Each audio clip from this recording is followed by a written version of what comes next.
shall move to questions without notice. Are there any questions? I'll give the call to the Honourable the Leader of the Opposition. My question is to the Prime Minister. Last week, the Treasurer said that government spending was, quote, not a factor in last week's interest rate rise. However, on Friday, when asked, the Reserve Bank Governor said, quote, it's factual, it's not an opinion, it is not a judgment, it is a fact. That's all it is. Can the Prime Minister confirm that the RBA Governor is right and that the Treasurer is wrong? Call to the Prime Minister. Thanks, Mr Speaker. Let's be very clear about what the RBA Governor has said. Last Tuesday, she was asked directly about government spending, and she said this: what's happened in the last 6 months or so, private demand has turned out to be much stronger than we have been forecasting. And then on Friday, the RBA Governor was asked about it again, and she said this, direct quote, public demand's contribution has declined, and we were surprised in the first half of 2025 that it declined as much as it did. And we were surprised in— Order. The Prime Minister will pause. Because the member for Cook is yelling so much, I can't hear the direct quote the Prime Minister was talking about, that he was asked about. So if everyone could just cease their interjections. When you ask a question, and the Leader's entitled to her question, I think everyone needs to show a little more respect, including the member for Cook. Prime Minister. Thanks very much, Mr Speaker.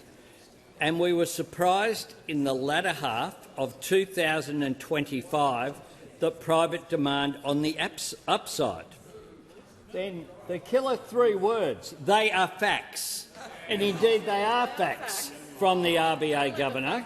They are facts. Order. The Minister for Infrastructure. And we will keep focused on easing cost of living pressures, the measures that we have put in place, making medicines cheaper, investing in more bulk billing, investing in urgent care clinics, cutting student debt, paid prac $10,000 cash incentives for construction workers, income tax cuts. That always gets them upset, Mr Speaker. That always gets them upset. They opposed, and we're going to roll back our income tax cuts. And now, when the income tax cuts comes in on July 1, they'll be very depressed about that, Mr Speaker. And then when it happens next year, they'll be even more depressed about that, Mr Speaker. What drives us each and every day is making a positive difference to people's lives. We'll continue to do it, and no amount of verballing of the RBA Governor will change that. Order. When the House comes to order, we'll hear from the honourable member for Cunningham. Thank you, Speaker. My question is to the Prime Minister. What were the outcomes from the Prime Minister's recent visit to Indonesia, and why are our relationships in the region and the world so important for Australians at home? How has the Albanese Labor government improved our relationships since coming to government? The call to the Prime Minister. I thank the member for Cunningham for her question, and indeed no country is more important to Australia or to the prosperity, security and stability of our region and the Indo-Pacific than Indonesia. Our bond of trust runs deep. We're neighbours, but we're also trusted partners and friends. We share a commitment to sovereignty, security and the pursuit of prosperity. And last Friday, along with President Prabowo, we took yet another step in furthering those goals, signing the Treaty of Jakarta 2026. It is a historic moment. The treaty looks to our shared future, but it's been shaped by 3 decades of shared history in defence cooperation dating back to the Keating-Suharto governments. Because Australia and Indonesia know that in 2026, just like in 1995, the way that we secure peace and stability in our region is by acting together. And that's why on Friday, further to signing the treaty, I announced a range of new defence cooperation measures between Australia and Indonesia, offering to establish a new position to embed a senior Indonesian defence officer in the Australian Defence Force, supporting the development of joint defence training facilities to increase Indonesia's ability to conduct joint exercises, including with Australia, and expanding military education exchanges to build relationships and increase understanding between our next generation of military leaders. Mr Speaker, there's no doubt that President Prabowo's affection for Australia is in part due to the time he spent not far from here in Duntroon. That's why these person-to-person relations really matter and really count. All of these measures strengthen our partnership based on trust, mutual respect and a commitment to sovereignty. But they also build on our broader engagement with our partners in the region. With PNG, and I spoke with Prime Minister Marape just last night, who very much welcomed the agreement between Australia and Indonesia, but also the agreements we've struck with Timor-Leste, with Nauru, Tuvalu and ASEAN. Those relationships are so important for Australia because the more that we work together, the more we fulfil our role as a middle power to drive consensus and respect for sovereignty, the more peaceful, secure and prosperous our nation and indeed our region will be.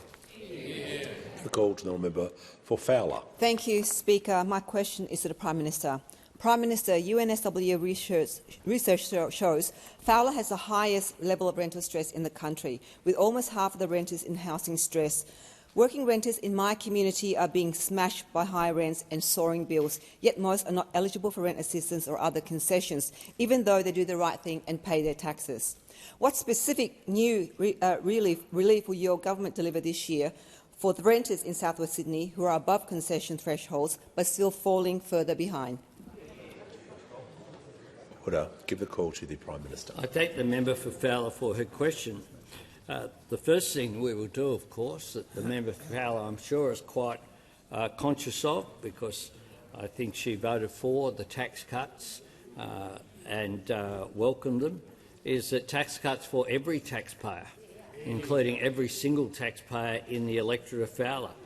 Fowler has 65,000 taxpayers, and I can inform the member, and the average tax cut will be $2,160, or $42 every week, every single week. And that'll be followed up next year by the same, another tax cut, again reducing that first marginal tax rate so that every taxpayer benefits, not just some. A big difference between our approach on this side and the approach that was taken by the former government. In addition to that, I can inform the member that 23,000 people in her electorate have got student debt relief. 23,000, making an enormous difference. In terms of the PBS co-payment reduction, over $5.5 million will be saved across 400,000 scripts in her electorate, making an enormous difference as well. In addition to that, something that was opposed by those opposite in various spots over there was the 60-day scripts policy. Now, over $2.5 million in savings has been made across 380,000 scripts of that. The Liverpool Medicare Urgent Care Clinic that's opened means that all people need is their Medicare card, those people who fronted up, not their credit card. And I can inform the member that as of the 2nd of February, 14,900 of her constituents have been to that urgent care clinic, got the care that they need when they needed it efficiently, taking pressure off the emergency departments of hospitals.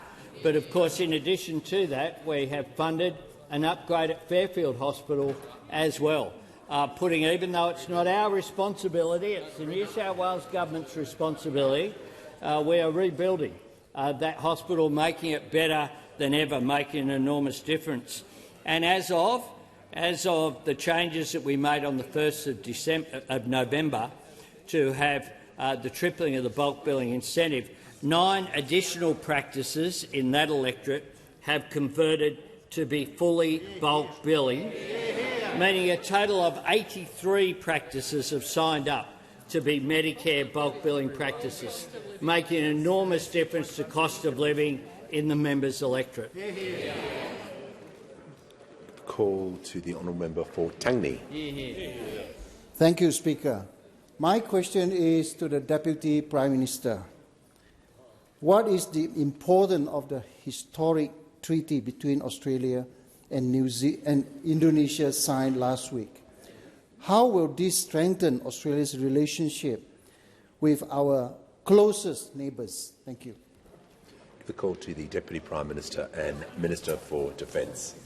Well, can I thank the member for his question? On Friday, the Prime Minister and President Prabowo Subianto signed the Jakarta Treaty. The Jakarta Treaty obliges our two countries to consult with each other when faced with adverse challenges to our common security. And this is the first time that we are making this commitment to each other as two nations since the Security Treaty of 1995, which was signed by President Suharto and Prime Minister Keating. But additionally, the treaty signed on Friday commits our countries to leader-level consultations, and that, in combination with the Defence Cooperation Agreement, which I signed with my then-counterpart Minister Prabowo in 2024, an agreement which makes it much easier for our respective defence forces to operate from each other's territory and bases, means that the architecture between our two nations today is at a high watermark. And these statements of principle, this architecture, is being backed up with action. We are supporting training facilities in Indonesia, including at Morotai Island. And we're encouraging the Indonesian military to do more training in Australia. We're providing opportunities for senior military leaders in Indonesia to be embedded in the Australian Defence Force at a much more senior level. Now, this evening I will be speaking with my counterpart, Defence Minister Chaffey, to explore ways in which we can further these initiatives and look at other means by which we can deepen the bonds between our two defence forces. But when you take a step back and just look at the map, what is completely clear is that Indonesia and Australia should be the very best of friends, and now we absolutely are. Given the challenges that we face today, Indonesia is located in the most strategic area of interest for Australia, and we provide Indonesia with strategic depth. And this fundamental, mutually beneficial exchange is better understood between our two countries today than it has ever been, and it is underpinned by a level of trust which is as good today as it has ever been.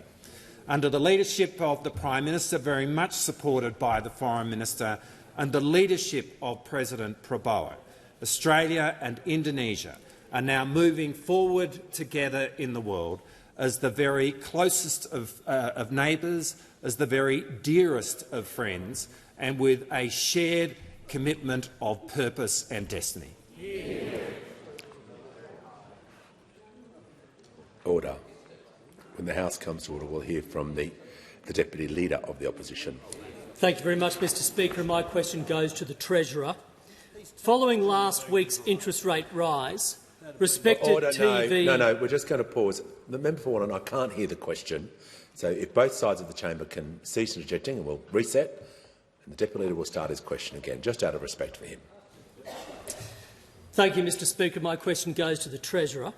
Following last week's interest rate rise, respected TV finance guru Koshi sent a direct message to the Treasurer saying, and I quote, "Mate, you've got to tighten your belt. You've told all of us to tighten our belts to fight inflation. You didn't. And so you are responsible for this interest rate rise." The Treasurer has dismissed the views of scores of economists and now even the Reserve Bank Governor. Will he at least concede Koshi has a point?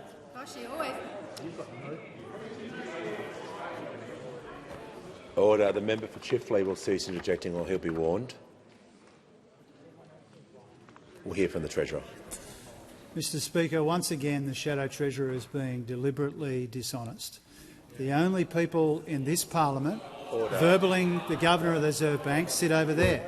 we'll just get the Treasurer to pause because the manager will state his point of order. Well, the Treasurer knows he's not allowed to make that inference in the House.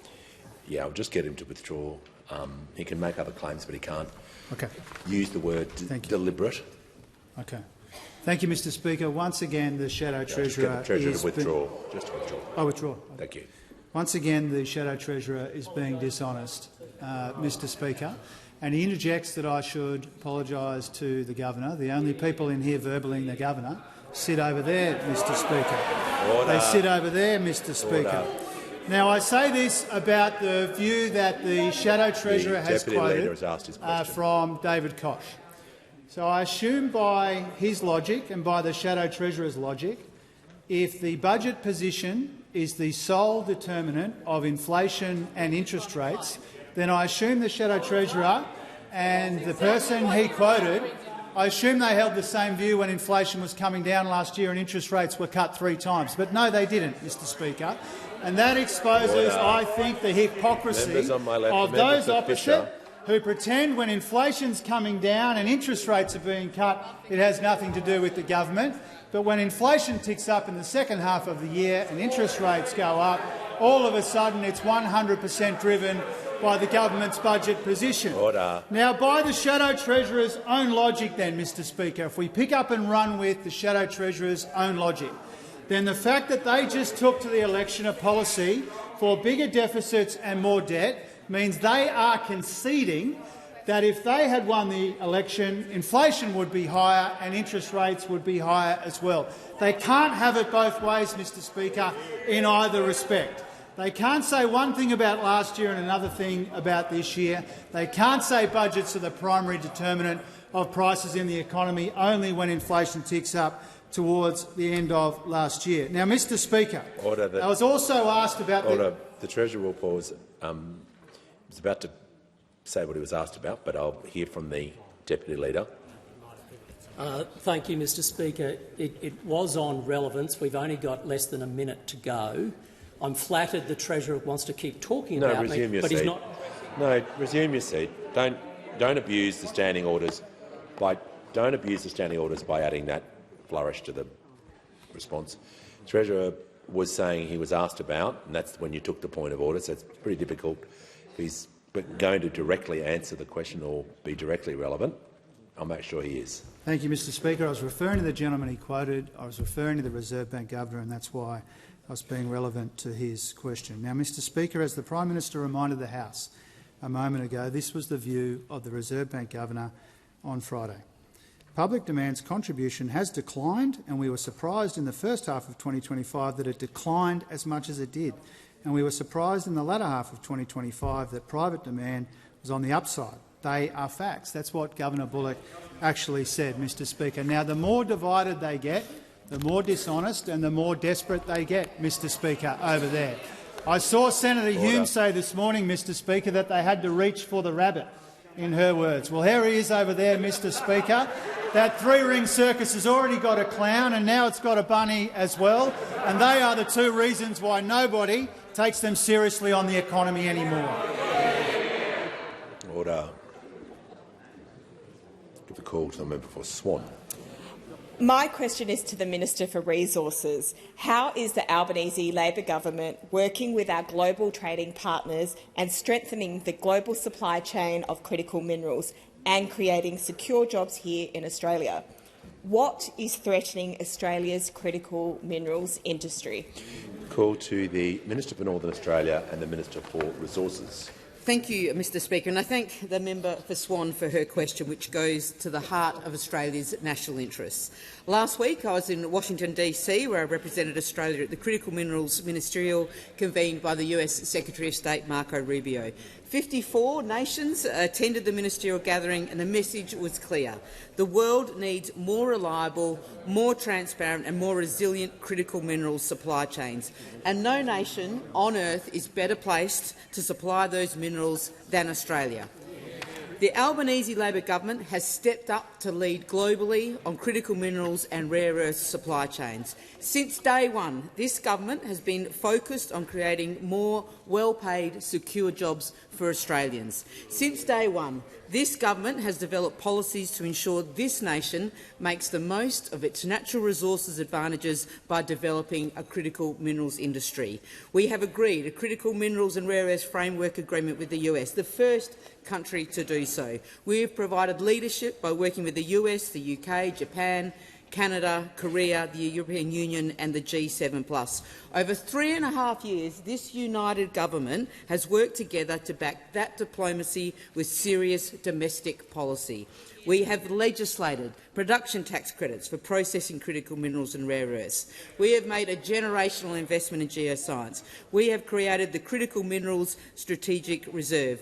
The result is that this government has made Australia an indispensable player in global discussions on critical minerals. Mr Speaker, Australia's strategic reserve is world-leading. Indeed, the US announced just last week its own critical minerals reserve in the $12 billion Project Vault. Our allies and partners around the world are following Australia's lead to develop secure supply chains in critical minerals. There is consensus everywhere, except over there. The on-again, off-again, on-again coalition, they oppose the strategic reserve, which the US is now implementing. They voted against production tax credits, and with absolutely no consultation, the member for Hume dismissed production tax credits for the resources industry less than an hour after it was announced by the Treasurer. That's some leadership style, and I'm sure it bodes well for future discussions with the colleagues. Mr Speaker, they are at odds with each other and they are at odds with the rest of the world. We should remember that when last in government, the coalition had 2 resources ministers, and now they are doing it again.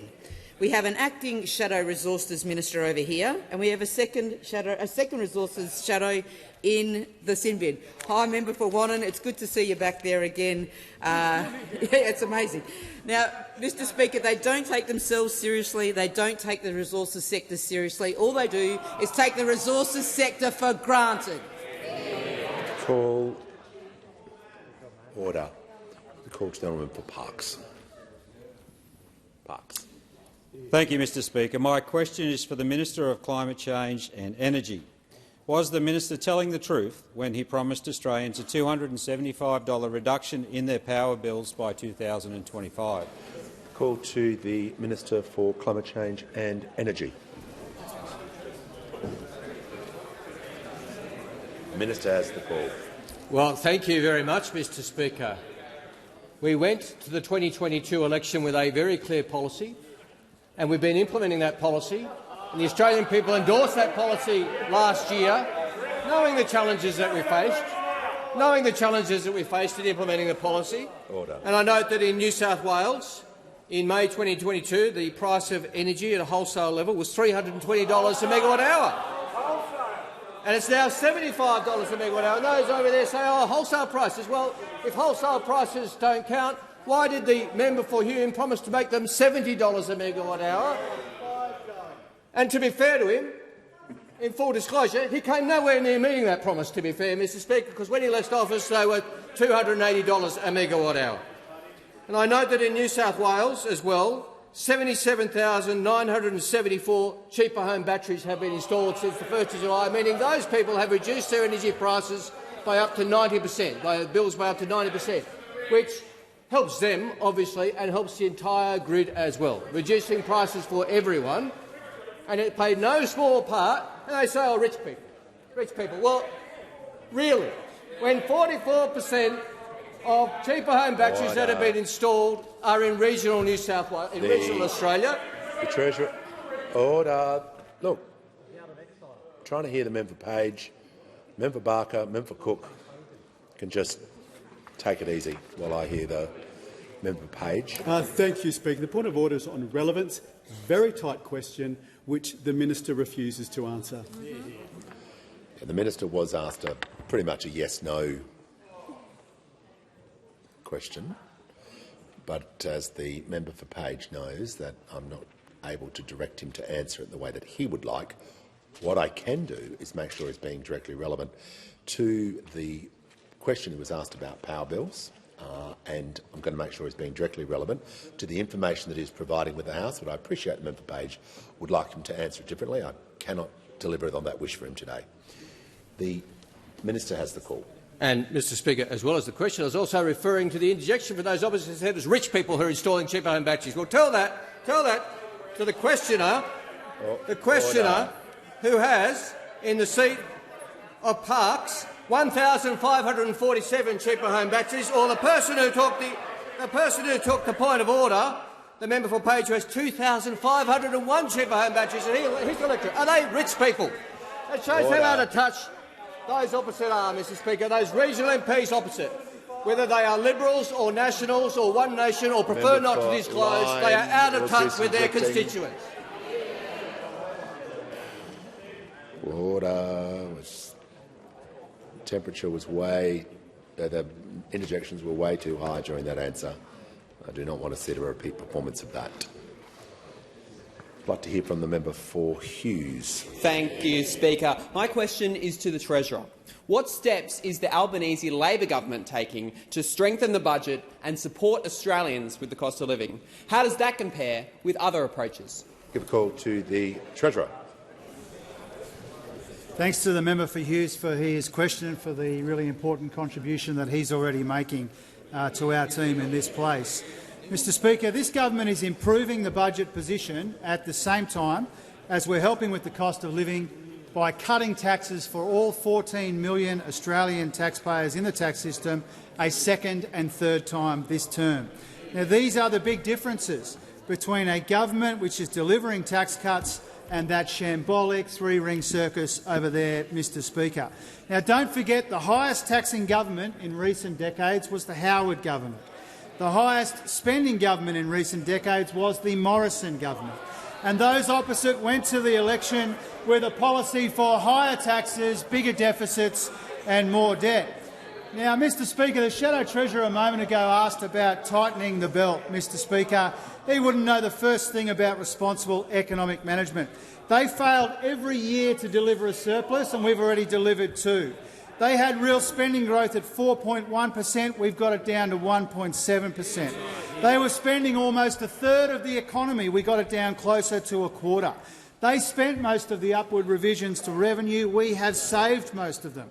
We got their debt down by $176 billion, partly by saving $114 billion, including $20 billion in the most recent update in December, which improved the budget position in every single year of the forward estimates. Mr Speaker, this is an important part of the biggest nominal improvement in the budget in our history, allowing us to make room for key investments in areas like Medicare, Mr Speaker. Now, there's more work to do, but the substantial progress that we've made has come from savings, spending restraint and surpluses that those opposite were incapable of. We won't be taking lectures from them on the budget or on taxes. They might change their leader this week, but they can't change their record, Mr Speaker. Now, at the same time as we got the budget in better nick, we're cutting income taxes so more people can earn more and keep more of what they earn. This means lower taxes for workers and lower average tax rates in the economy, a big part of our effort to rebuild incomes after the deliberate wage stagnation we saw under those opposite, Mr Speaker. Now, we know that there is more work to do in the budget because people are still under pressure and the budget is under pressure as well. But it would be under more pressure and people would be under more pressure if those opposite were implementing their election policies for higher taxes, bigger deficits and more debt. And for that, Mr Speaker, the member for Hume and the member for Fairfax have to take responsibility for that. They are among the two biggest reasons why nobody takes them seriously on the economy anymore. The Leader of the Opposition now has the call. Thank you, Mr Speaker. My question is to the Prime Minister. Can the Prime Minister confirm that interest rates have gone up 13 times on his watch and that the average mortgage holder is now paying $23,000 more every year in repayments? Give a call to the Prime Minister. Thanks, Mr Speaker, and I thank the Leader of the Opposition for her question. And what I can confirm is that when we came to office, inflation had a 6 in front of it and was rising. It now has a 3 in front of it. And one of the things that we have managed to do through the responsible economic management that we have put in place is to get inflation heading down at the same time as we have kept unemployment low, at the same time as we have seen real wages increase over the last 2 years. So that is what a responsible Labor government does: make sure that we understand cost of living pressures, make sure that we understand the need to get inflation down, which is why it led to that decrease in inflation, led to 3 interest rate decreases last year. And of course, we have seen an uptick in inflation. As we have acknowledged, the work continues to do, and the Reserve Bank Governor made it clear. Well, the Prime Minister was just talking about interest rates and what's happened to those, which we was asked about. So I'll take the point of order from the Leader of the Opposition, but it's going to be hard to make it on relevance. Indeed, the Prime Minister was, Mr Speaker. My point of order is on relevance because it was a very straightforward question with 2 simple data points. Have interest rates gone up 13 times? Is the average mortgage holder now paying $23,000 more a year? I thank the Leader of the Opposition. As I was explaining, he was referencing one of those data points that you referred to in his answer. So it may not be the answer you like, but he was definitely talking about the interest rates. So under the standing orders, he's being directly relevant. Thanks very much, Mr Speaker. And after the last meeting of the Reserve Bank, which independently sets interest rates, this is what the Governor had to say. What's happened in the last 6 months or so, private demand has turned out to be much stronger than we have been forecasting. That is what the Reserve Bank Governor had to say very clearly. But what we have done is to make sure as well that we have provided for cost of living support, something opposed by those opposite, who only have the same, whose energy for opposing our cost of living measures is only exceeded by the energy we're fighting each other. Order. Order. Order. The member for Herbert. When the House comes to order, the member for Gippsland, we won't. Order. Now that the House is order, we will hear from the member for Dixon. Thank you, Speaker. My question is to the Minister for Health. How is the Albanese Labor government— No, order. The member will pause. Just like we did before for the Deputy Leader, we're going to have silence. We did it for the Deputy Leader, now we're going to do it for the member for Dixon. She's earned the right to be heard in silence as well. The member for Dixon will begin her question. We'll hear it in silence, and then question time will continue. Thank you, Speaker. My question is to the Minister for Health. How is the Albanese Labor government delivering more choice, lower costs and better health care for Australian women after a decade of cuts and neglect? Call to the Minister for Health and Ageing, the Minister for Disability and the National Disability Insurance Scheme. Thank you, Speaker, and thank you to my friend the member for Dixon for the question, but also for joining us in the Mural Hall this morning with the Minister for Women, the Assistant Minister for Health and so many others of our colleagues. She is one of a record 69 women who sit in the government party room, and every single one of them regularly remind me you can't be serious about strengthening Medicare without being serious about strengthening women's health, because, of course, women consume about 60% of all health services, often not because they're sick, but because they're women, taking responsibility for their own and for their families' reproductive health and planning, or because they're going through menopause or perimenopause. And the truth is, Mr Speaker, women spent decades in this country simply not getting the support that they needed and that they deserved.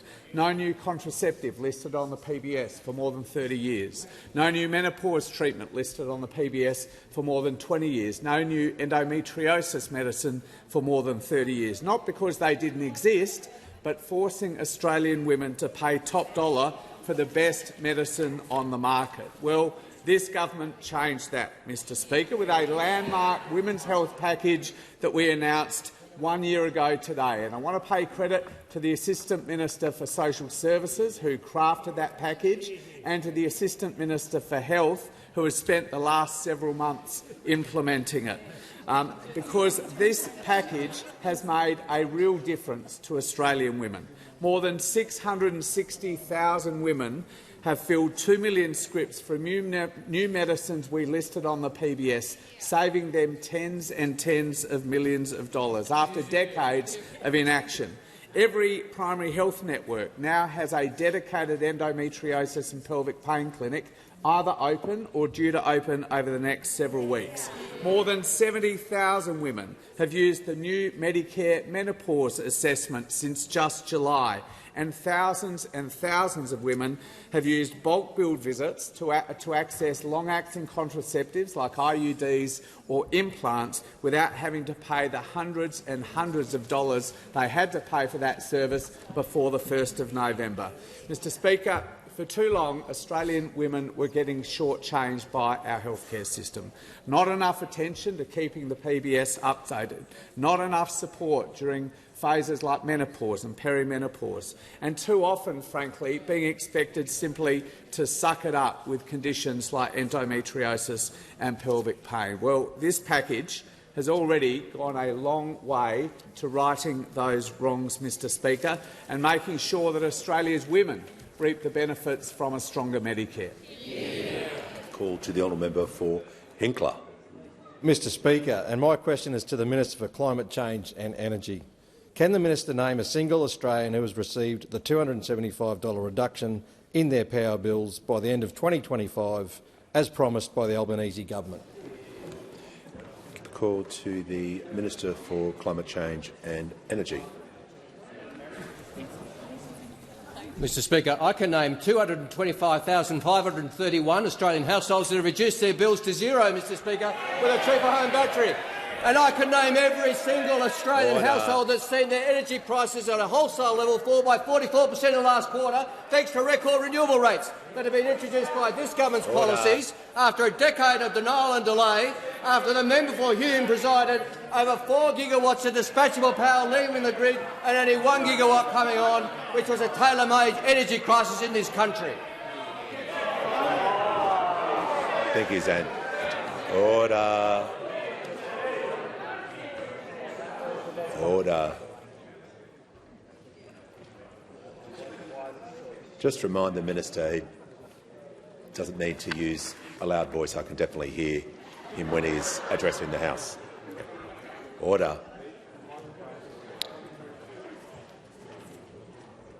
We'll now hear from the honourable member for Macon.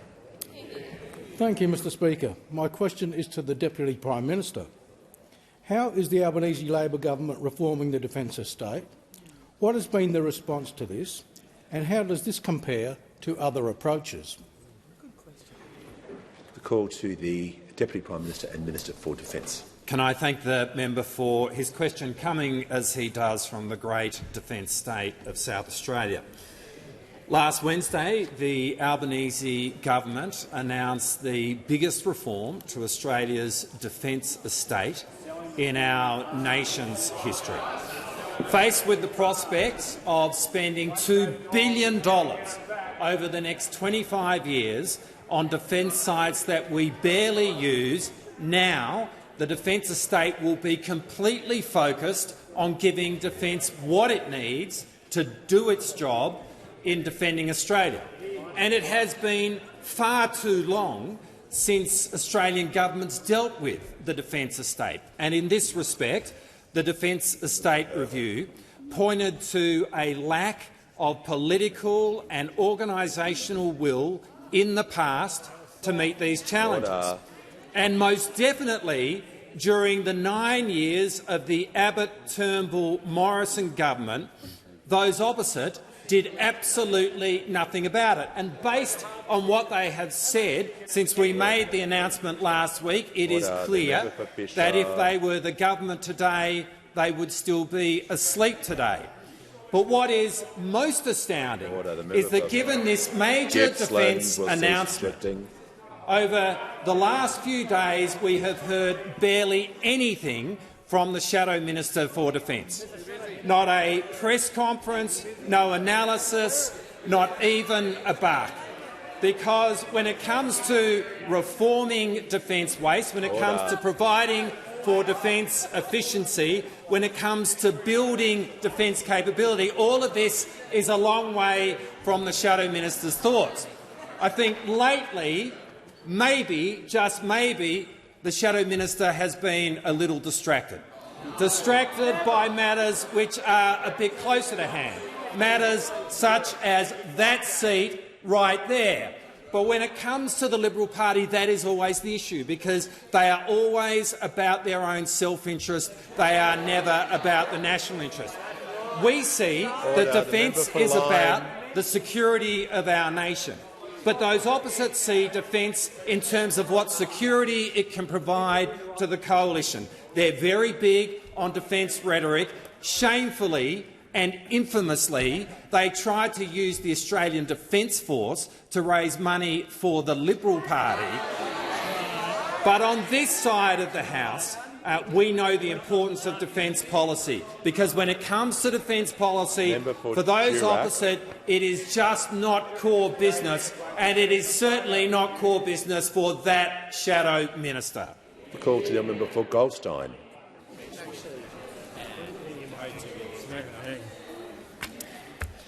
Thank you, Speaker. My question is to the Prime Minister.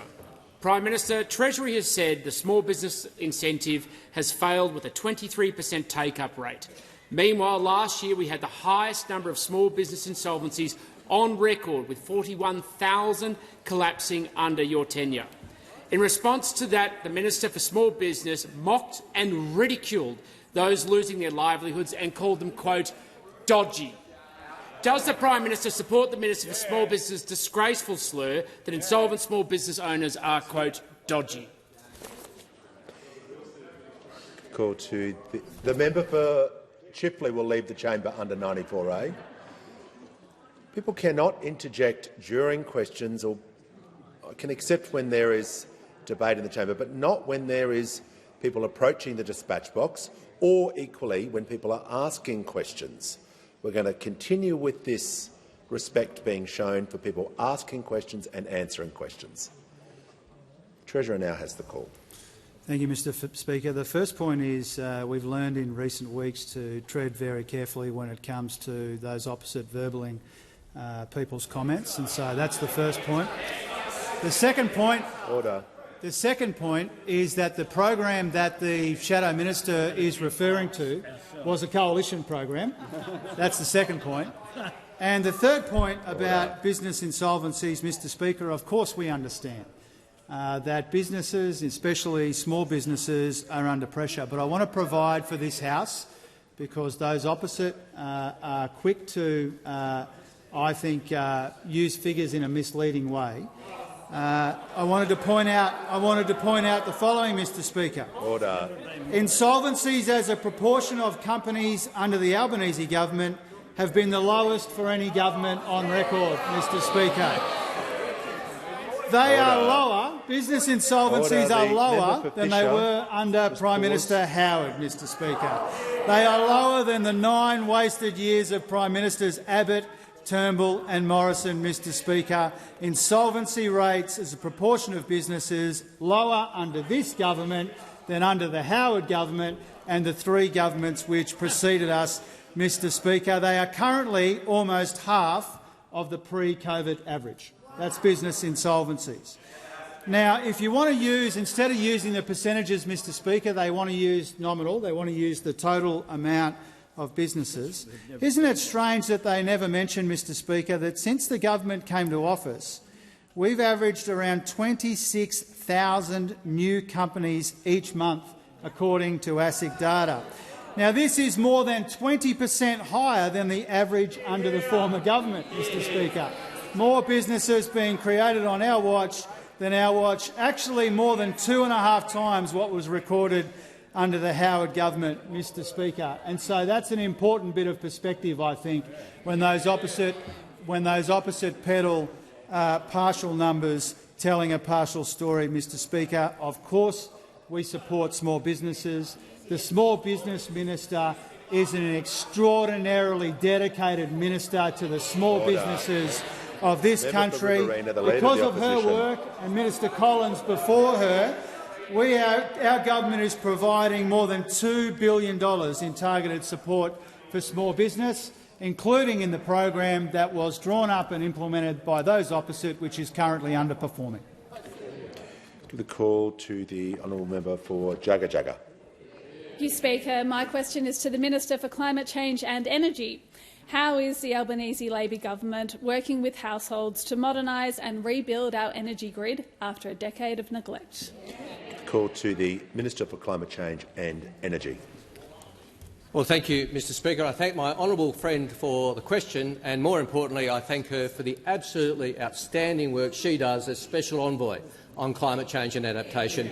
I'm very honoured to have her as a member of our team. Now, Mr Speaker, the honourable member asked me how the Albanese government is working with households, and I can say to the House 225,531 cheaper home batteries have now been installed since the 1st of July.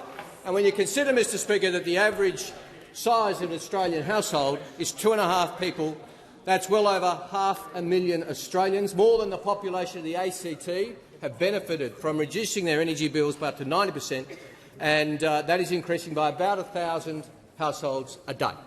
And 42% of those households are in rural and regional Australia, and in Queensland that figure is 55% of the cheaper home batteries that are going in are in rural and regional Australia. So this is very much a regional and rural story, as well as being in the outer suburbs. But also the whole grid. Every single Australian benefits when we flatten out demand, with more Australians storing their cheap renewable energy from the middle of the day for the night, and that helps the grid. Now, the honourable member asked me about the decade of neglect, and it is, of course, the case that we have a lot of work to do to repair that damage.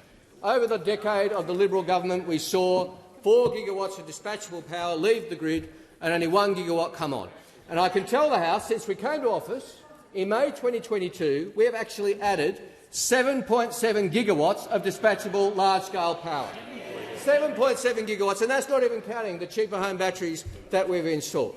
And that's a lot of repair work to do after the period 2018 to 2022, when we saw the member for Hume announce a $1 billion program which delivered not one single watt, not a kilowatt, not a megawatt, a gigawatt, not a single watt to the energy grid. We saw the member for Hume be told that the Snowy 2.0 scheme was running 2 years late, and he didn't tell the Australian people, and I can tell the House it is now 70% complete, repairing the work of the member for Hume. The member for Hume knew there was a 20% increase in bills, which he hid. Is it any wonder, Mr Speaker, we saw unnamed Liberal MPs say on the weekend, I'm going to sanitise this, Mr Speaker, out of great respect for you and the House, I'm going to make the language parliamentary, because we saw a member say everything the member for Hume touches turns to custard. I've sanitised that, Mr Speaker. He was a disastrous energy minister, he was a disastrous shadow treasurer, and the definition of insanity will be to put someone with a disastrous track record into the top job, hoping things will be different. That's not us. That's his side, Mr Speaker, saying about the member for Hume. And we know the member for Hume himself said at the election campaign, you know, the best indicator of future performance is past performance. Well, that's 100% right. That's why we on this side of the House wish the member for Hume all the warmest best wishes for this week, Mr Speaker. We've fully got his back. The House comes to order.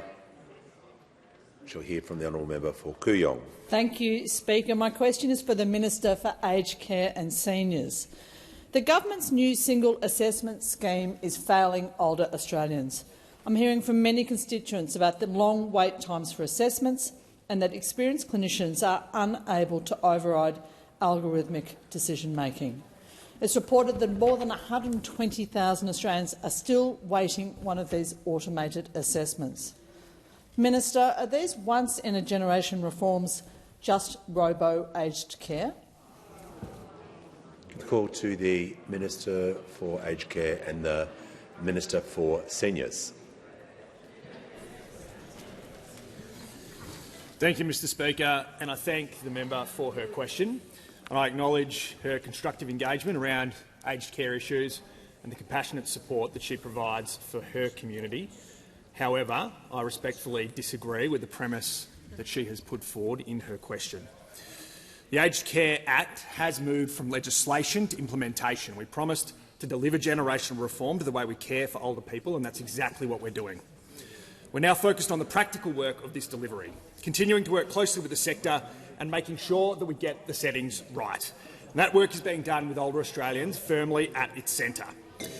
In December 2024, this government introduced a single streamlined assessment system, a recommendation of the Royal Commission, as well as the integrated assessment tool which was introduced on the 1st of July 2024. Instead of requiring older people to go through multiple assessments with different providers, we've moved to a simpler system that is more streamlined, easier and more responsive as people's needs change. Thanks to this approach, the number of outstanding assessments has been reducing in recent months. Between the April-June quarter and the July-September quarter of 2025, median wait times for home support assessments dropped by 7 days. In that same time period, median comprehensive assessment wait times dropped 8 days, with the median wait time just 24 days from request to completion of assessments in the July-September quarter. The integrated assessment tool is used by an aged care needs assessor to assess an older person's wellbeing, capturing a comprehensive profile of an older person's needs and ensuring accuracy and consistency in decision-making. A classification algorithm runs after the assessor completes the IAT with the older person, determining an older person's ongoing CHSP or support-at-home classification. Can I assure the member that assessors still play a critical role in achieving high-quality assessment outcomes by using their clinical judgment and strong communication and engagement skills to complete the IAT during the assessment? Let me be clear. The IAT classification algorithm does not replace assessor input and relies on assessors documenting their advice in the IAT first. Feedback from older Australians is absolutely critical to this process. The department will continue to monitor the operation of the algorithm, and we intend to refine it on a regular basis. Mr Speaker, this is a steady, responsible delivery, listening, getting the details right and keeping our focus on better outcomes for older Australians. Order. The member for Hume is just going to cease interjecting so we can order. The member for Hume and the member for Lyon were just too animated during those answers. We're just going to make sure everyone is listening, showing respect, so we can now hear from the member for Paterson. Thank you, Mr Speaker. My question is to the Minister for Agriculture. How is the Albanese Labor government rebuilding our trading relationships to deliver more opportunities for Australian farmers and producers? How does this compare to other approaches, and why are strong relationships key for our farmers and our regional communities? Give a call to the Minister for Agriculture, Fisheries and Forestry. Thank you, Mr Speaker, and I do want to thank our terrific member for Paterson, as she is chair of the House Committee on Agriculture, and she's done a mountain of work about food security and the importance of farmers in our region. So I do want to thank her, and she of course knows how important our trade outcomes are for farmers and regional communities. While those opposite, of course, have remained focused on themselves for months, we've been focused on delivering more opportunities for our farmers and our producers to export their world-class products, Mr Speaker. This is delivering record success for our farmers and for our producers, with ABARES predicting agricultural exports will reach over $83 billion this financial year. Over $83 billion this financial year from our farmers. And this is testament to the hard work and resilience of our farmers, backed of course by our government's careful and considered work to diversify trade and restore Australia's standing in the world. Because we know that more trade is good for our farmers, good for regional jobs and good for local economies. Since coming to government, we've now delivered 256 market access achievements and improvements for agriculture products. We now reach around 190 countries, the most diversified our agricultural trade has ever been, Mr Speaker. We've secured, of course, the removal of $80 billion worth of trade impediments from our largest trading partner. We've delivered Australia's first free trade agreement with the Middle East, which slashed around $50 million a year in tariffs on Australian agriculture and food exports. This agreement with the UAE has now seen $67 million worth of Aussie beef exported in just the first 2 months. $67 million of great Aussie beef in just 2 months. We've secured new market access for Australian blueberries to Vietnam, trade worth around $22 million. We've improved access for wheat exports to Indonesia. This is a market worth $1.5 billion. And it took a Labor government to secure these market access improvements for our farmers and our producers, because we understand, of course, that relationships require stability, consistency and trust. But, Mr Speaker, if you want a lesson on how not to manage a relationship, you've just got to look at the shambles opposite. The Liberals and the Nationals splitting twice in a mere 2 months. If they can't manage their own internal relationships in opposition, let alone Australia's international relationships during government, how are they fit to govern again, Mr Speaker? Our farmers and our producers deserve so much better, which is why, of course, on this side of the House we'll continue securing more trade opportunities for our farmers, while those opposite on that side of the House are focused their attention on who's on the menu. We're getting on with what's on the menu, and the Albanese Labor government will continue to support our farmers. Call to the honourable member for McKellar. Thank you, Mr Speaker. My question is to the Prime Minister. Overnight, Israel approved new measures that attempt to legalise settlement expansion and land confiscation in the occupied West Bank. Given that Australia has recognised the State of Palestine, that these settlements are illegal under international law and that Australia has used targeted sanctions elsewhere, will the Prime Minister sanction Israeli institutions and officials linked to the settlement expansion and strongly reiterate Australia's commitment to the two-state solution? Thank you. Call to the Deputy Prime Minister. Well, I thank the member for her question. And in doing so, I note the timing of the question. The government has in place sanctions in respect of Israel, which have been announced and well publicised. But underpinning that has fundamentally been a position which has been held by this government, which is consistent with governments of the past from both political parties of supporting a two-state solution. A two-state solution which on the one hand provides for the legitimate aspiration of the Palestinian people to have statehood, but which on the other hand also provides for the people of Israel to be able to live with security. And that continues to be the position that our government has held. And in the face of the very complex situation which has evidently played out in the Middle East, every step that we have taken as a government has been underpinned by that very clear position. Now, in saying that, it is also important for me to acknowledge on this day that we have in this country the head of state of one of those states, the State of Israel. And his visit to our country is an important visit. At the invitation of both the Prime Minister and the Governor-General, it's an important visit on its own terms in respect of the bilateral relationship between Australia and Israel. But obviously, in the context of the tragedy of the Bondi massacre, his presence in Australia today is very significant for our nation and particularly for our nation's Jewish community. And in that respect, the President of Israel is here today and during this week as an honoured and welcomed guest. And he is so utterly consistent with the position that this government holds in supporting a two-state solution. Call to the honourable member for Bean.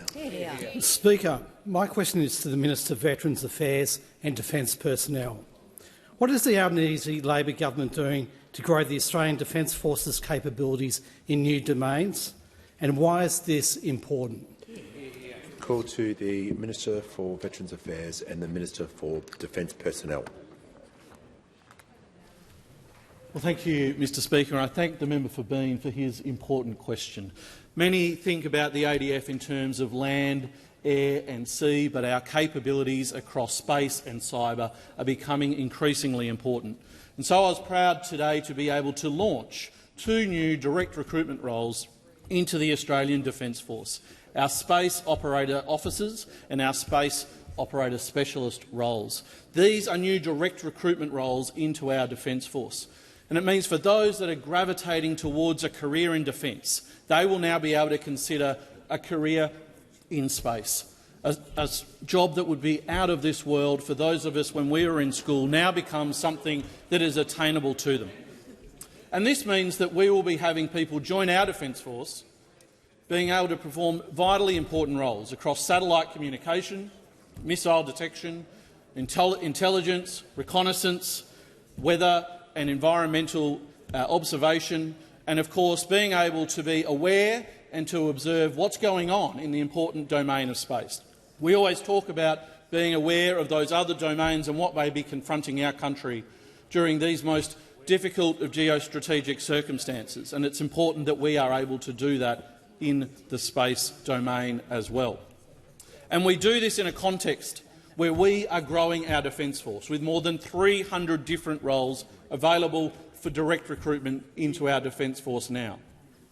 This is an incredibly important thing as we seek to grow our Defence Force more broadly, because when we came into government, the Defence Force was not growing, it was shrinking. We have gone around delivering by increasing our recruitment to the Defence Force, and last financial year we saw the largest recruitment number in 15 years. And importantly now, we also see that our separation rate is at historic lows. That means, unlike when those opposite were in government, under the Albanese government, we are growing our Defence Force, we're improving our capability across land, sea, air and, importantly now, space and cyber as well.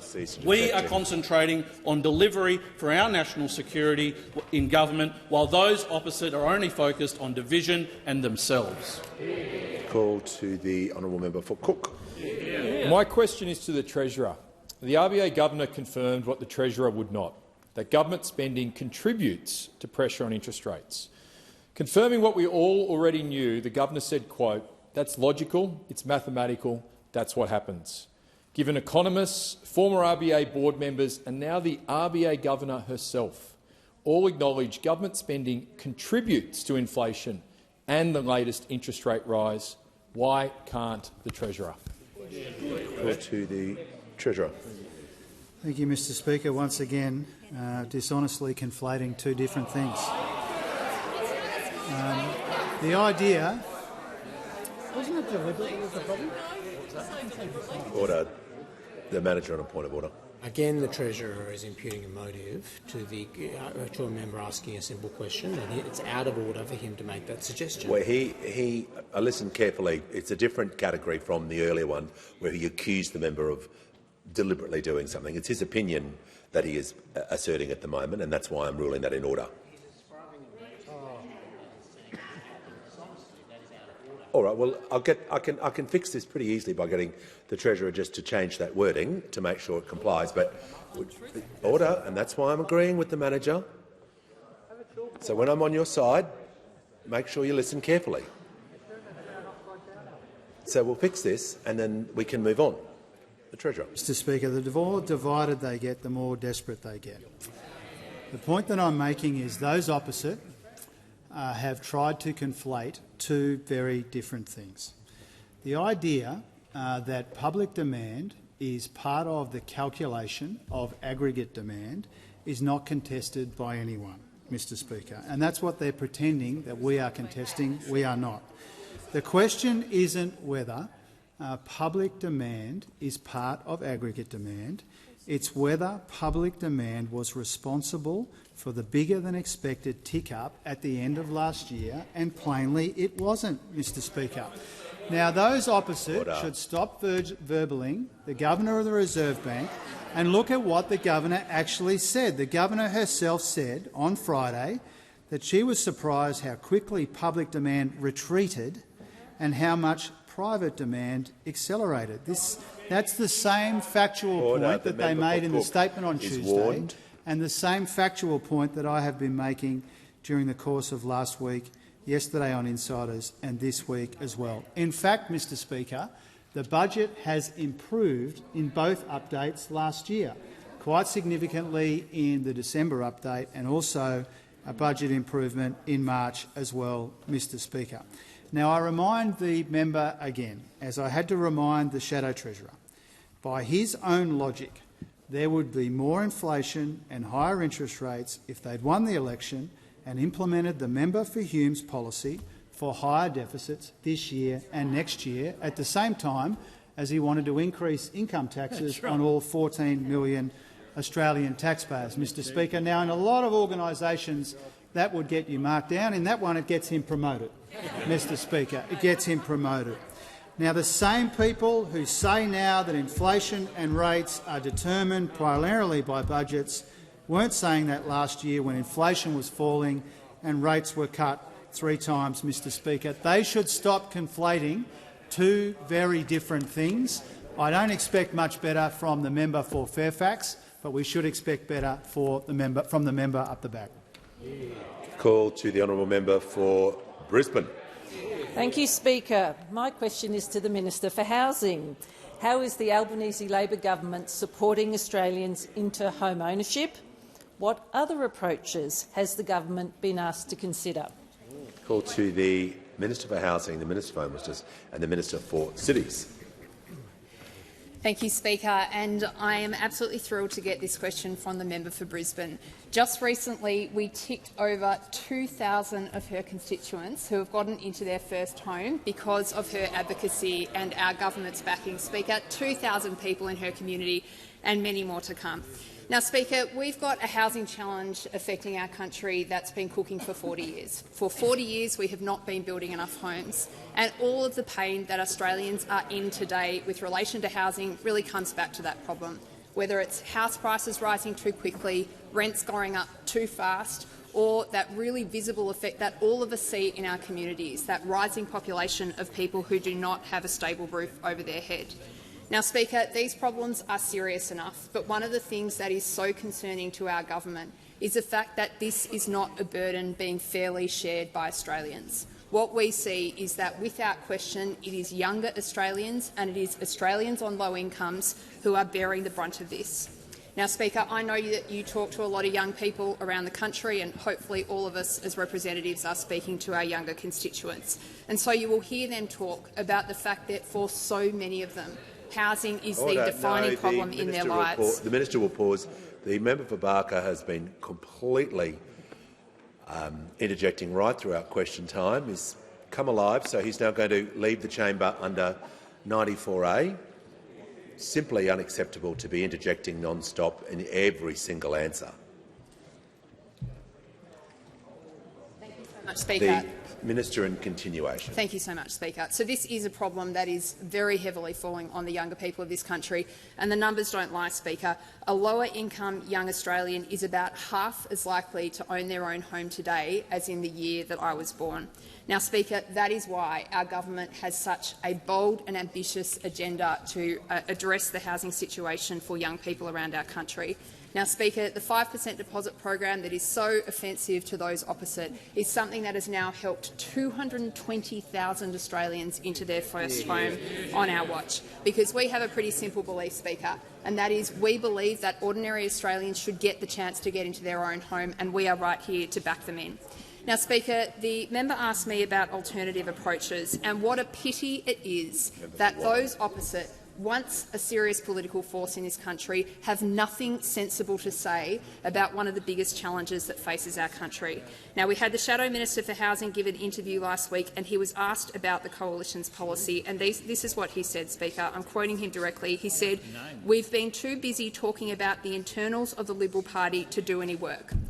I did not make that up, Speaker. Those were his exact words. And I present that to the House Speaker because it is very important for the Australian people to understand that the absolutely outrageous disunity and dysfunction that exists on the other side of the parliament actually has a cost for Australians. This country has got some really significant issues. We need a functional opposition to actually debate and discuss these with us. Now, Speaker, they come to parliament each fortnight and spend all their time talking about themselves. Our focus is on the Australian people who sent us there and the things that we can do to make their lives better. Call to the honourable member for Riverina. Thank you, Mr Speaker. My question is to the Minister for Climate Change and Energy.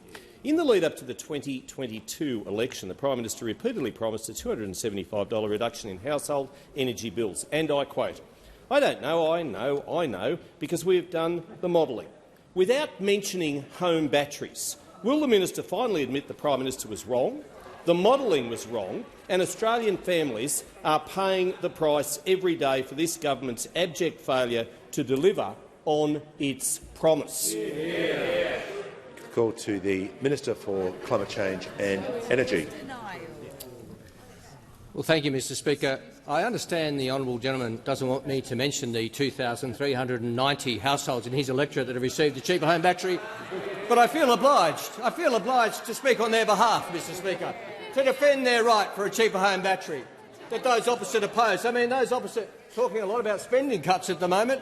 Well, they cut the cheaper home battery policy. That's what Australians would want to know before even more Australians get a chance to access a cheaper home battery. Now, the Prime Minister's also made the point after the election that we've seen so many Australians reduce their bills permanently after the 2025 election.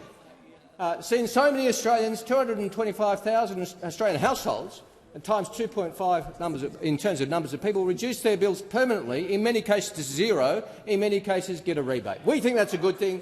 Those opposite aren't too impressed with that, Mr Speaker. That's the difference between the two sides of the House. Now, in relation to energy prices, as I said in my previous answer, the Australian people knew in 2025 what progress we've made, what efforts we've made, what obstacles we'd had to overcome, and they looked at the two sides' policies, they looked at the records, and they asked us to serve a second term in office, Mr Speaker, one that we are humbled and honoured to receive. Order. And the member for Fairfax can take his fair share of the credit for that, Mr Speaker, to give due credit. The architect of the opposition's nuclear policy, we're very grateful to him. We're very grateful for the nuclear $600 billion policy which he engineered, which he sold to the Australian people, and which the Australian people casted a verdict on. Minister has again concluded his answer. Order. When the House comes to order, we'll hear from the honourable member for Aston. Thank you, Mr Speaker.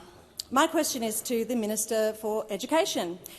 What is the Albanese Labor government doing to cut student debt and to make it cheaper and quicker to get the skills Australians need?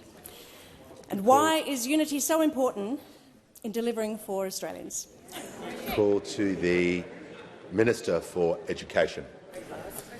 Well, thanks very much, Mr Speaker, and can I thank my friend, the legendary member for Aston, for her question. Mr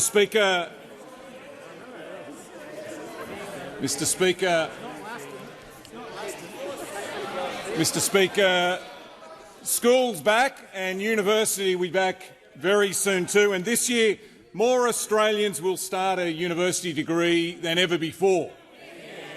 And that's good news because we need more teachers, we need more nurses, we need more doctors, we need more scientists, we need more engineers and lots more. In the years ahead, more jobs are going to require more skills, the sort of skills that you get at TAFE or at university. And that's why we're funding free TAFE and that's why we're funding more spots at university. Mr Speaker, we also want to make it easier and faster and cheaper to get those skills. And that's why we've cut student debt by 20%. The biggest cut to student debt in Australian history, taking a massive weight off the shoulders of 3 million young Australians. The average student debt has been cut by $5,500. We're not just doing that, we're also cutting the amount of money that you have to repay of that debt every year. For example, if you're on $70 grand a year, we're cutting the amount that you have to repay every year by $1,300. Now, that's real cost of living help. It means an extra $1,300 in your pocket rather than the government's. And these aren't the only things that we're doing. I told the House last year that the University of Canberra has cut the length of 6 university degrees by 12 months and cut the cost of those degrees by an average of $6,000 if you've done a TAFE course in the same area. I can advise the House that Western Sydney University has just announced the same sort of thing. If you've got a TAFE qualification in nursing or construction or IT or a range of other areas, they'll cut the length of your degree by a year and cut the cost of that degree by up to $18,000. And, Mr Speaker, that's the sort of thing that I want to see more of this year. And I know Australians want to see more of that too. A real partnership, a genuine coalition between TAFE and university.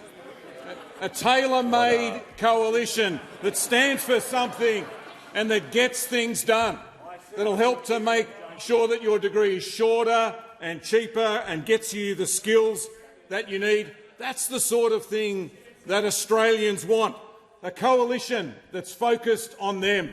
And, Mr Speaker, by gosh, surely it's not too much to ask.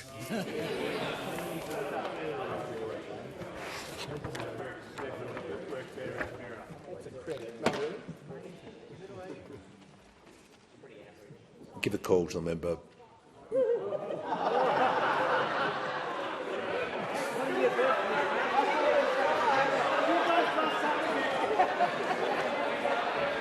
Order. Order. Give the call to the member for Casey. My question is to the Treasurer. Last week, the RBA Governor confirmed that government spending is part of aggregate demand and, quote, contributing to inflationary pressures, and that's why we've decided to raise interest rates. Will the Treasurer now finally accept that his spending has contributed to inflationary pressures and the interest rate rise, or is the independent RBA Governor wrong? Order. Give the call to the Treasurer. Thank you, Mr Speaker. I answered this question when the member for Cook asked it a moment ago. And the member for Casey is making the same mistake that the member for Cook made and the member for Fairfax made as well, and that is to conflate two very different things. Now, if the member for Casey was listening a moment ago in my answer to the member for Cook, he would have heard me say that public is part of aggregate demand is not contested by anyone. The question is whether the question is whether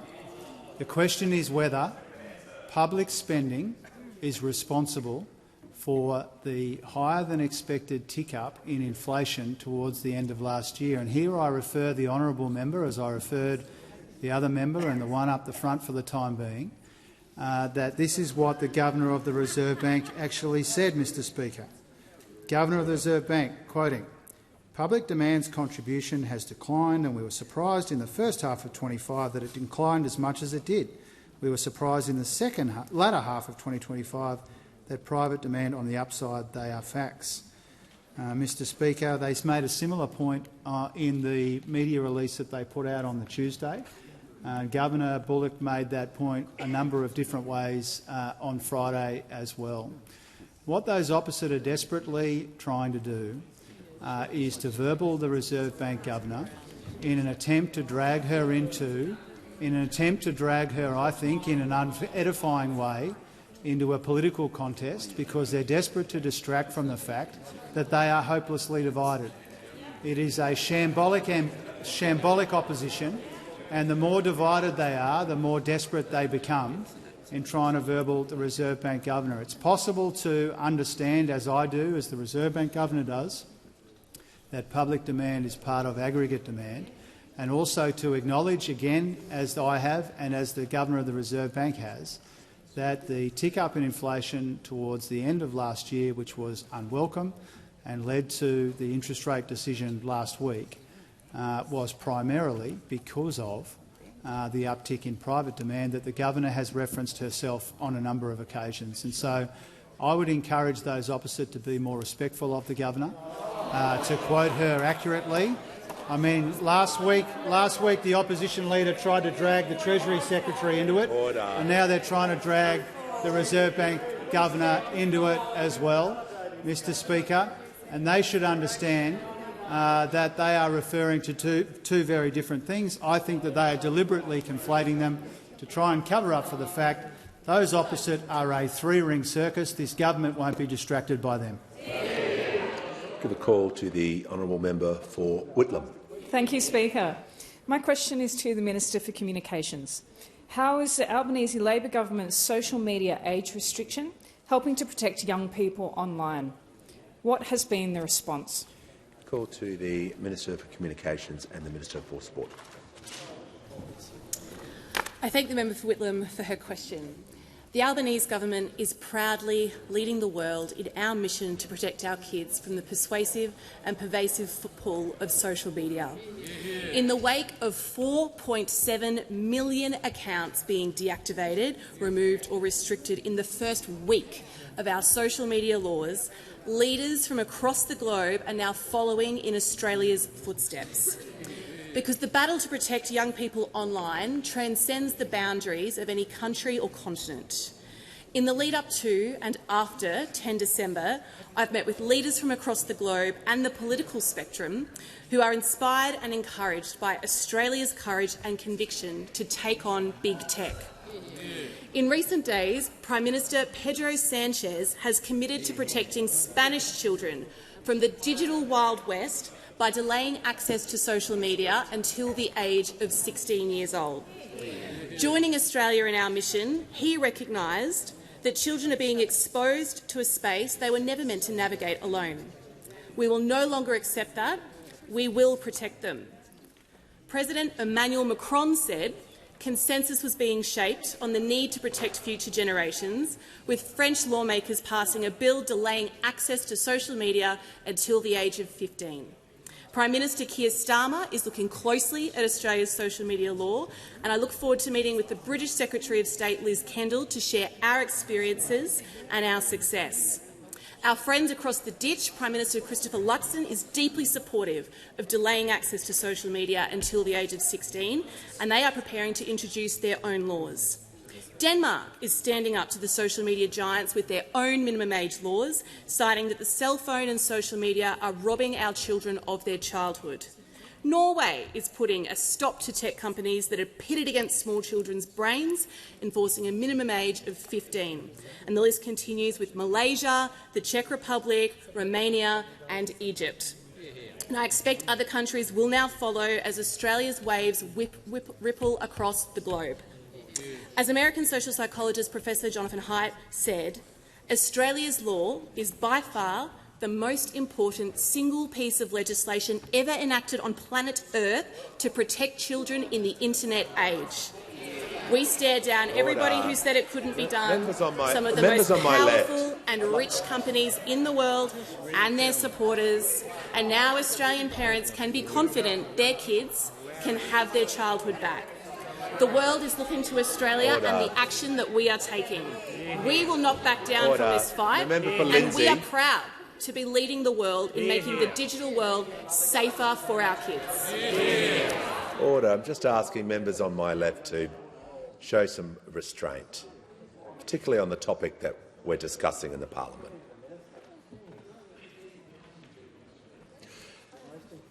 Look, the manager, can you just control yourself? I want to bring the House back to order. And when you stop, we will show the member for Ryan respect. We'll try hard to show respect. Give the call to the honourable member for Ryan. Thank you, Speaker. My question is to the Transport Minister.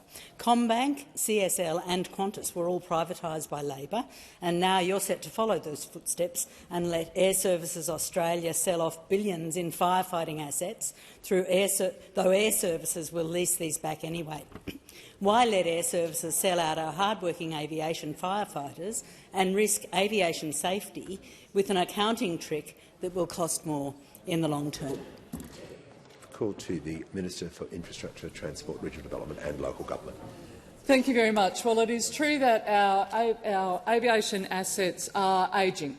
At our federally leased airports, we have firefighting terminals that are quite old, as well as a fleet of fire trucks. It's estimated it's about $8 billion worth of assets that need replacing.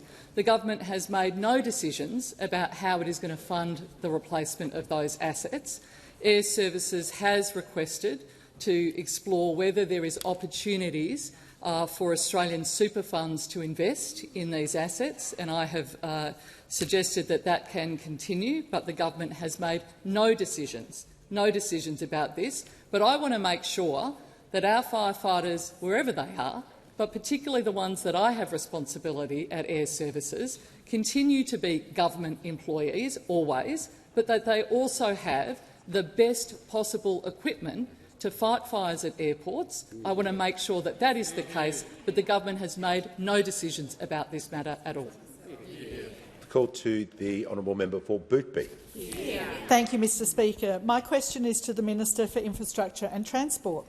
How is the Albanese Labor government focused on delivering key rail projects across the country? Why is delivery rather than division so important in the delivery of infrastructure projects? Call to the Minister for Infrastructure, Transport, Regional Development and Local Government. Thanks very much, and can I thank the member for Boothby for her question. Last month we reached an exciting milestone for her constituents with Adelaide's Glenelg line reopening over the Australia Day long weekend. In partnership with the Malinowskis Labor government, we removed 3 level crossings, replacing them with terrific new bridges. And that is a big safety upgrade and will also mean faster journeys for drivers and smoother commutes for people catching these trams. Adelaide, of course, isn't the only place where we're making tracks on our infrastructure investment. Last month, we saw the first new tracks being laid in the Canberra CBD, a big milestone on this city's city-shaping project and a great example of the progress that we're making. Stage 2A will deliver 3 new stops and pave the way for the network to be extended south of the lake. And of course, in the regions, we're getting the basics right on Inland Rail, which under the Nationals was a train to nowhere. When the Nationals held this portfolio and started Inland Rail, they set off on a half-baked plan with no idea how they were beginning to bring it to a close. Now, that might sound a bit familiar. We've just seen a bit like when they blew up the coalition and spent 17 days basically bickering with each other and not having a plan as to how to get out of it. They've had no plan for a freight terminus in Victoria, and we had to come in and fix that mess. And I'm happy to report that just late last year, with the member for McEwen, I turned the first sod on the Beveridge Intermodal, which will be the Victorian terminus for double-stacked freight trains. That means that double-stacked freight trains will be able to travel from Melbourne all the way to Perth via Parkes. Inland Rail is just another example of where the Nationals have started something without thinking through the details. Of course, it is Labor now, with 24 regional seats, that really is the party of the bush, and we are focused on delivery. While the newly reformed coalition rail against each other on the airwaves, we're getting on with building the infrastructure that Australia needs. Australia infrastructure is on track, while the coalition remains continually off the rails. Order. Order. Give the call to the Prime Minister. Keep going if you like. Order. I ask that further questions be placed on the notice paper.